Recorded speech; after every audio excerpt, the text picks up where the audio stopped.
Not everything that glitters is gold will deserve a life of luxury, but not at the cost of our lives. She was the perfect bride with the perfect life, a dream.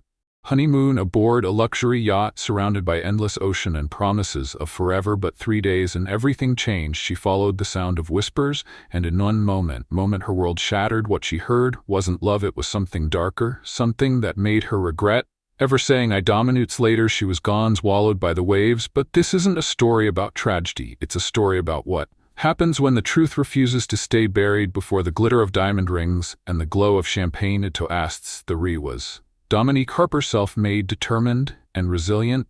Dominique wasn't born into privilege. Her story began in a small neighborhood in Southern California, where dreams were built from hard work, not handed down through inheritance. Raised by her grandmother, Loretta Harper, after losing her mother at a young age, Dominique learned the value of independence early. Loretta worked as a seamstress, piecing together fabric and hoped to keep the family afloat. Dominique's childhood wasn't filled with luxury, but it was rich with lessons about perseverance. By the time Dominique reached adulthood, she had taken those lessons to heart.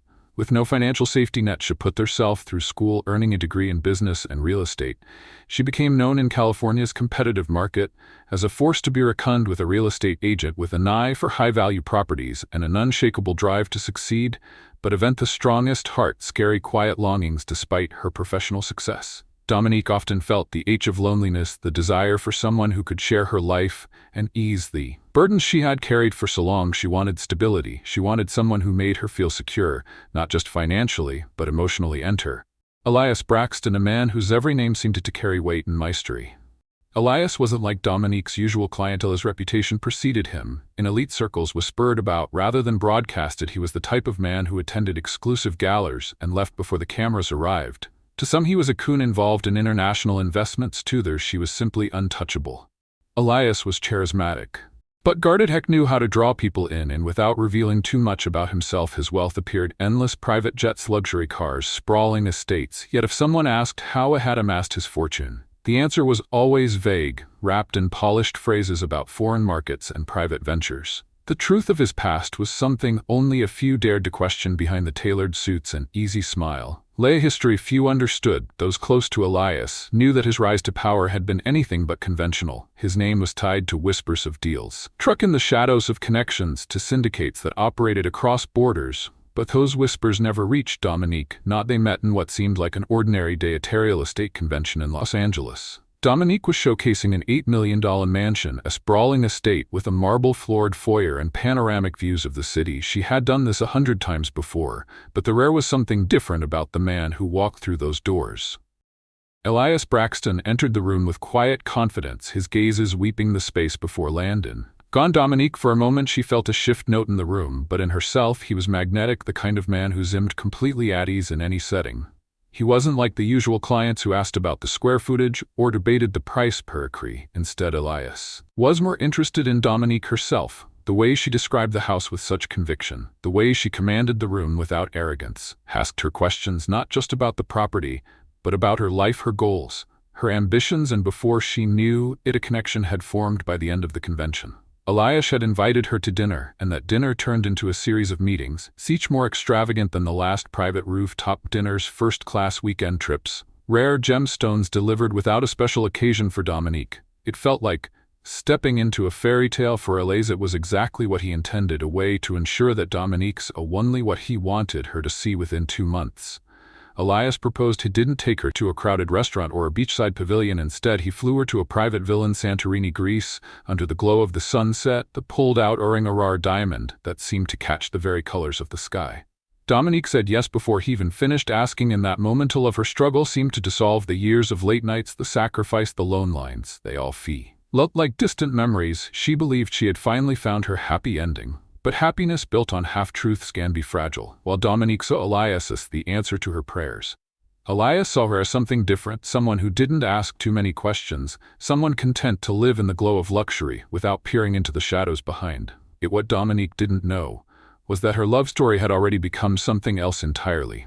The threads of their lives were tangled with secrets that would rise to the surface in ways she never could have anticipated. The sun bathed the hills of Napa Valley in golden light as guests arrived at an exclusive vineyard estate. Rows of lush vines stretched toward the horizon, and the air was rich with the scent of roses and freshly pressed wine. It was the perfect backdrop for what many would later call the WUF the year, but for Dominique Harper it was more than a spectacle. It was the culmination of every dreams she'd ever dared to believe, and she had worked her way up from nothing, and now she stood at the center of it all, draped in a custom silk gown that shimmered like starlight as string quartet played softly as Dominique took her first steps down the aisle. All eyes were on her, but her gaze was locked on one person. Elias Braxton Elias was waiting at the altar, dressed in a tailored black tuxedo, calm and composed. His smile was warm but unreadable, his eyes reflecting the glow of the late afternoon sun. To everyone in attendance, he was the perfect image of a devoted groom. The guest list read like a who's who of high society business moguls, politicians, celebrities. The estate buzzed with quiet whispers about the power couple that seemed destined for greatness, yet beneath the applause and champagne toasts there was a quiet truth. Dominique didn't care about any of that. She wasn't marrying wealth. She was marrying the man who had swept the off her feet, who had promised her a life free of the burden she had carried for so long. Asher H. the altar. Dominique felt the weight of the moment. The end of one chapter and the beginning of another. Vows were exchanged beneath an arch of white lies.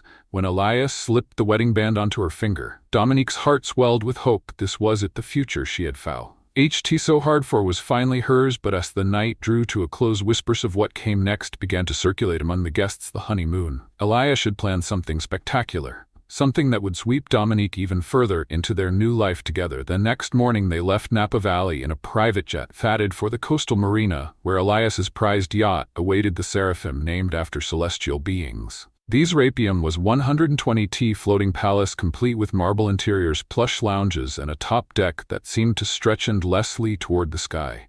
It wasn't just a yacht, it was a fortress of luxury. When Dominique first boarded, she felt as though she had stepped into another world. She ran her fingers along the mahogany railings, her heels clicking softly against the polished floors. From the private chef to the personalized itinerary, every detail had been designed to impress.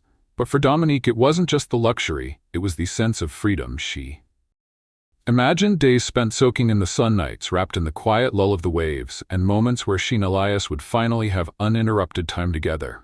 Lass led her to the master suite, a room adorned with silk linens and panoramic windows that opened to an endless expanse of ocean. He kissed her forehead and whispered, "Welcome to forever." And for the briefest moment, Dominique believed it. But life aboard the Serapium wasn't just a honeymoon retreat, it was Elias's domain, a world Dominique had only begun to understand. She noticed how the crew member seemed to move with precision, speaking only when spoken to, their eyes downcast. She brushed it off, fast professionalism, unaware that these small moments were fragments of a larger story. She hadn't yet pieced together. Their first night at sea was meant to be a celebration, a toast to their future, their new life together. And as they drifted further from the shore, Dominique couldn't have known that she was also drifting further from everything she had ever believed about Elias Braxton. On the third evening of their honeymoon, Elias hosted a small gathering, a beau de yacht. The guest list was modest, just a handful of his business associates who had flown in for the occasion. Soft jazz played from the speakers as the group gathered on the main deck beneath the stars. The mood was light, the conversation polished and effortless. Dominique, dressed in a flowing crimson gown, felt like she belonged in a magazine spread, a vision of elegance and happiness. Elias was attentive, his arm draped casually around her waist, but Dominique noticed something, a brief flicker of distraction as she checked his watch. Helene, in close whisper, in that he needed to step away for a short meeting in the conference room, had promised he wouldn't belong. She nodded, though her smile faltered. This was their honeymoon. Why was business still pulling him away? Minutes ticked by, the deck grew quieter as the guests left one by one. Dominique sat alone, staring out at the shimmering waves, her thoughts swirling. She told herself to be patient. After all, Elias had always been secretive about his work, but as the hour dragged on, her patience wore thin.